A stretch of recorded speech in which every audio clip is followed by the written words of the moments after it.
할렐루야. 하나님의 은혜와 평강이 주의 선하심이 이 아침에 함께 주의 말씀을 붙잡고 기도하며 나아가는 주의 모든 성도들에게 충만하게 임할 것입니다. 오늘도 주님과 우리와 함께 동행함으로 주께서 주시는 그 놀라운 은혜를 누리기에 예수 그리스도 축원드립니다. 12월 10일 화요일 아침 예배 성삼위 하나님께 올려드립니다. 오늘 하나님의 말씀은 사무엘상 23장 1절부터 5절까지입니다. 사무엘상 23장 1절부터 5절까지입니다. 사람들이 다윗에게 전하여 이르되 부소서 블레셋 사람이 그 일날에 쳐서 그 타작 마당을 탈취하더이다 하니, 이에 다윗이 여호와께 묻자와 이르되 내가 가서 이 블레셋 사람들을 치리이까? 여호와께서 다윗에게 이르시되 가서 블레셋 사람들을 치고 그 일날을 구원하라 하시니, 다윗의 사람들이 그에게 이르되 부소서 우리가 유다에 있기도 두렵거늘 하무며 그 일날에 가서 블레셋 사람들의 군대를 치는 일이니까 한지라. 다윗이 여호와께 다시 묻자오되 여호와께서 대답하여 이르시되 일어나 그 일날로 내려가라. 내가 블레셋 사람들을 내 손에 넘기리라 하신지라. 다윗과 그의 사람들이 그 일날로 가서 블레셋 사람들과 싸워 그들을 크게 쳐서 죽이고 그들의 가축을 끌어오니라. 다윗이 이와 같이 그 일날 주민을 구원하니라. 아멘. 하나님의 말씀입니다. 다윗이 여호와의 지시에 따라 그 일날로 가서 블레셋 사람들을 물리치고 그 일날 주민들을 구원합니다. 오늘 우리가 지금 읽지는 않았지만 6절부터 14절까지 다윗이 그 일날에 있다는 사실을 한 사울이 그곳을 에워싸려고 합니다. 다윗은 아비아달에게 에봇을 가져오라고 명하고요. 또 여호와께 물어 그 일날 사람들이 배신할 것을 알게 되자 바로 광야로 피하게 되죠. 자, 오늘 본문은 다윗이 도피 생활에 있었던 사건이 기록되어 있습니다. 아비멜렉 고발과 사울의 제사장 학살 사건에 대하여 기록하고 있는 어저께 본문에 이어서 다윗이 그 일날 거민 구원에 대한 이야기가 담겨져 있죠.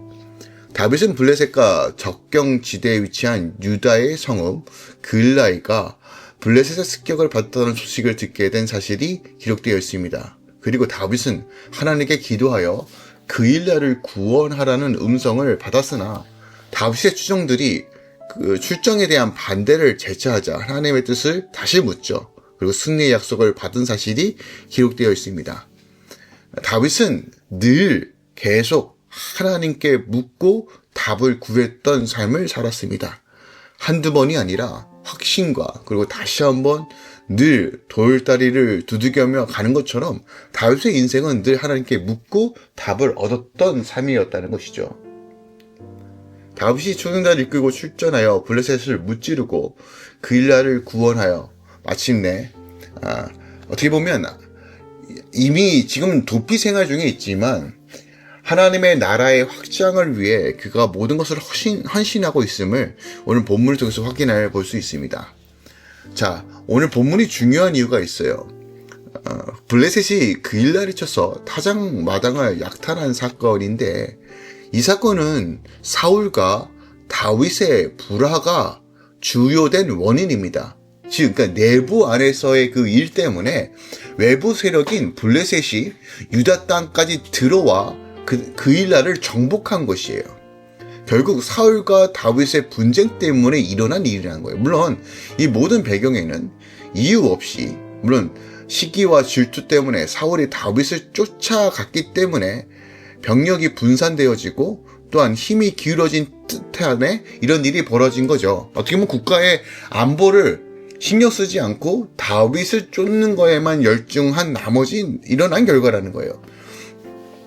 특히 블레셋은 이스라엘의 최고의 위협이 되었으며 사울은 블레셋으로부터 이스라엘을 보호하기 위해 왕으로 세움을 받았던 인물입니다.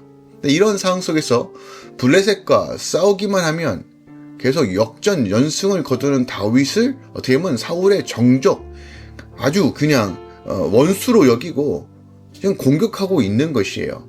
그 결과가 어떻게 했습니까? 결국 이스라엘 영토가 넘어가는 일들이 벌어지는 거예요. 즉 하나님의 질서와 하나님의 뜻에 벗어나게 되면 결국 질서가 파괴되기 때문에 하나님께서 지켜주시지 않기 때문에 계속 실질적으로 영토가 줄어들고 있는 사울의 모습을 보게 됩니다. 그런데 당시 다윗은요, 도피 생활 중입니다. 그런데 그 도피 생활 중앙에 라일라가 공격을 받고 있다라고 했을 때 그가 그 땅을 다시 회복하기 위하여 가고 있다는 것이에요.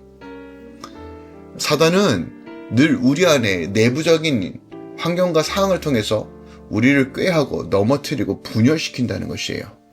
근데 우리가 이 사단의 전략을 꼭 기억하고 늘 하나님의 거룩한 질서가 무엇인지를 바라보며 살아가는 자들 통해서 하나님 그 깨어짐을 회복하여 주신다는 것을 오늘 본문을 통해서 우리가 확인해 볼 수 있습니다. 또한 오늘 다윗은요, 공경에 처한 형제를 외면하지 않았어요. 블레셋의 그일라의 습격 소식이 접한 다윗은 블레셋 사람을 쳐야 할지 여부를 하나님께 묻죠. 내가 가서 블레셋 사람을 치리까? 이것은 다윗이 자신도 현재 사울에게 쫓기는 몸에 공경에 처하고 있는 상황임에도 불구하고 자기 민족, 자기 형제가 당하는 위기를 그냥 바라볼 수 없고 그들을 돕기 위해 결심했다는 것을 알 수 있어요. 이것이 다윗이 하나님의 마음에 합한 자라고 인정을 받았던 부분 중에 하나라고 봅니다. 내 몸같이 남을 사랑하고 하나님의 거룩한 질서를 세워가며 또한 공의와 정의를 행하고 자신의 공경보다 형제의 고통을 먼저 생각하는 일. 이것이 어렵죠. 어렵습니다. 하지만 기억하십시오. 우리가 믿음으로 반응할 때 하나님께서 그것을 감당할 수 있는 힘을 주신다는 것이에요. 형제 우애, 하나됨, 사랑을 하는 거, 용납하는 거, 그리스도의 말씀으로 세워져 가는 거, 이것이 우리에게 주신 하나님의 명령이고요. 이것이 교회의 부르심입니다. 교회조차, 우리 가정조차 그걸 하지 못하면서 어떻게 하나님의 복을 누리길 원하십니까? 우리가 성령의 능력 안에서 이것을 씨름하고 또한 하나되게 힘쓰며 사랑하기 애쓸 때 하나님의 인도하심을 받는 것입니다. 오늘 보니까요. 이전에 다윗이 그일라를 구하기 위하여 군사 행동을 하기에 앞서 하나님께 출전 여부를 묻어요. 그일라를 구하는 것은 동족의 일이고 누가 봐도 선한 일임에도 불구하고 다윗은 다시 한번 하나님께 묻고 있습니다. 선한 마음과 함께 자신의 힘으로 그것을 성취하려고 한 것이 아니라 하나님의 뜻을 간구했을 때 어떤 일이 벌어집니까? 그것이 더하여 협력하여 선을 이루시는 모습을 오늘 우리는 보게 됩니다. 다윗을 추종하는 사람들도 이 전쟁에서 과연 우리가 승리할 수 있을까라는 수많은 퀘스천들과 어려움이 있었던 것도 사실입니다. 근데 그럼에도 불구하고 다윗은 두세 번 확인하고 하나님의 확답을 듣고 또한 추종자들을 설득하고 믿음으로 나아갔더니 정말 그들을 그일라를 구원할 수 있었던 것입니다. 오늘 우리를 도우시는 분이 누구십니까? 보혜사 성령님이십니다. 우리가 성령 하나님을 의지하여 우리가 한 걸음 한 걸음 나아갈 때 하나님께서 우리 삶 가운데 하나님의 선하심과 아름다우심으로 승리케 하실 것입니다. 특별하게 우리의 무지함과 우리의 영적 나태함과 교만을 꺾고 회개하며 돌이켰을 때 부르심의 사명의 그 자리로 나아갈 때 우리 삶의 영역에서 다시 한번 하나님을 의지하며 나아갈 때 하나님께서 그 자리를 복되게 하실 것이고 새롭게 하실 것입니다. 하나님의 충만함이 모든 할렐루야 교회 성도들과 함께 이 아침에 말씀 나누는 모든 주의 자녀들과 충만에 임할 것을 예수부터 축원드립니다. 기도하겠습니다. 사랑하는 주님, 오늘 다윗이 기도하고 마음 먹고 또한 그의 나라와 의를 위해 걸어가는 이 모습을 보게 됩니다. 나 자신보다 형제 사랑하기를 먼저 하며 베풀며 희생하며 결단하는 이 모습이 우리의 모습이길 소망합니다. 개인적인 구원, 개인적인 삶에만 치중되어 있는 오늘날 우리의 모습이 아니라 함께 걸어가는 교회로서 살아내길 소망합니다. 하나님, 오늘도 우리의 삶 가운데 하나님의 은혜와 능력을 더하셔서 진실되게 하나님 안에서 온전함 누리며 증거하게 하소서.